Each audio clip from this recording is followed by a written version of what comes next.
जमशेदपुर पूर्वी से निर्दलीय विधायक सरयू राय ने कहा कि छठ को लेकर सरकार को सुझाव दिया गया है।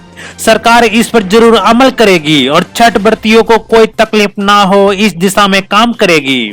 जो तालाब लोगों द्वारा निर्मित है उस जगह पर जाने की छूट राज्य सरकार को देनी चाहिए। इसके लिए हमने भी राज्य सरकार को सुझाव दिए हैं और हमें लगता है कि सरकार इस पर अमल करेगी। बोकारो से नरेश कुमार की रिपोर्ट। सरकार में इस पर पुनर्विचार हो रहा है।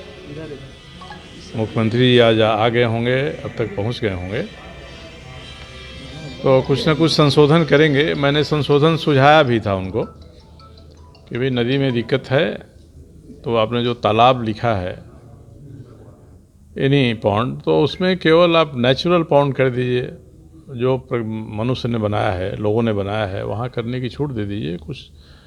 तो मुझे लगता है कि शाम तक संशोधित गाइडलाइन आ जाना चाहिए। क्या किस रूप में देख रहे हैं कि जिस तरीके से मान लीजिए कि सब जगह ये कर दिया गया है, घर में कई गरीब लोग हैं जो घर में नहीं, घर में नहीं, यही मैं कह रहा हूँ ना कि मैंने यही सुझाव दिया है कि जो तालाब हैं, अगर हम 10 लोग मिलकर एक तालाब छोटा बना लेते हैं छठ के लिए ही, उसको भर देंगे, फिर वहाँ अनुमति मिल जाए। पहले से कोई तालाब बना हुआ है, बनाया गया है, उसमें करने की छूट दे दीजिए। शहरी क्षेत्र के लोग इस पर क्या करेंगे सर? देखिए, समस्या शहरी क्षेत्र की है। गांव में जो लोग करते हैं वो करेंगे, गांव में कौन देखने जा रहा है। और एक ऐसा आदेश है जिसका क्रियान्वयन बहुत कठिन है। और छठ में जो भावना रहती है, कल से ही शुरू हो जाता है नहा खा खरना छठ का, फिर अगले दिन का। तो जिसने इस भावना को आत्मसात किया है वो समझ सकता है कि सरकार के द्वारा इस आदेश को लागू कराना न केवल कठिन है बल्कि असंभव है।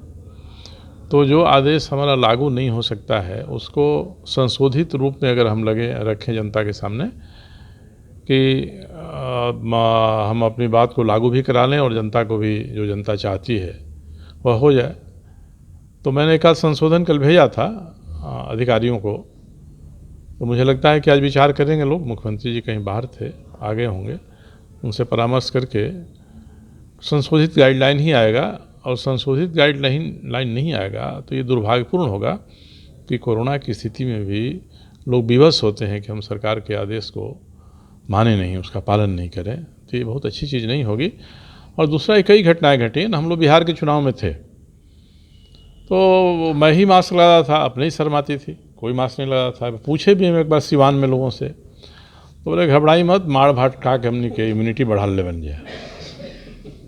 तो अगर बिहार के चुनाव के बाद बिहार में कोरोना की दर बहुत बढ़ गई होती तब एक समझे कि चलिए जैसे दिल्ली में एक वेव आ गया फिर से लौट के, वैसा बिहार में भी आ गया। हुआ नहीं है। तो पर्व है, त्यौहार है, आस्था का प्रश्न है। लोग अगर आस्था के सामने अपने जीवन का मूल्य भी कम आंकते हैं तो आस्था तो प्रभावी रहती है। इसलिए आस्था का ध्यान रखना चाहिए सरकार को।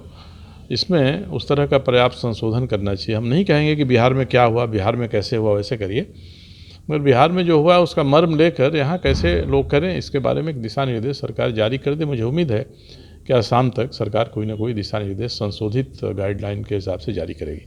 अच्छा, पक्ष और विपक्ष इस मामले में आमने सामने।